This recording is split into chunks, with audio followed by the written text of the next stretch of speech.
Welcome to our exploration of kinetic concepts in biomechanics. Today we'll dive into how different mechanical loads affect the human body. Let's start with the concept of deformation. Deformation simply means a change in shape. When forces act on our bodies, they can cause tissues to stretch, compress, or twist, leading to visible or microscopic changes. This process is fundamental in understanding how our bodies respond to everyday movements and stresses.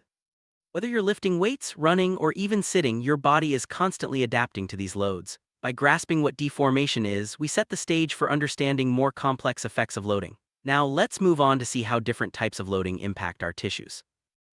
Now let's talk about the two main types of mechanical loading, repetitive and acute. Repetitive loading involves the repeated application of a subacute force, meaning the force is not strong enough to cause immediate injury, but over time it can lead to stress injuries. Think of a runner's knees after miles of training. On the other hand, acute loading happens when a single powerful force is applied, often resulting in immediate injury. Imagine twisting your ankle during a sudden movement. Understanding these two types of loading is crucial for athletes, healthcare professionals, and anyone interested in injury prevention. Next, we'll see how these loads translate into real-life injuries and what terms are used to describe them.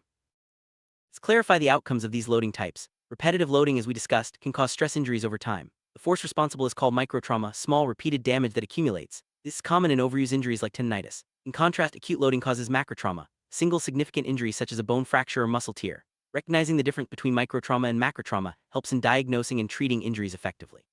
By understanding these concepts, we can better protect our bodies and improve recovery strategies. This knowledge is vital for anyone involved in sports, rehabilitation, or simply aiming for a healthier lifestyle.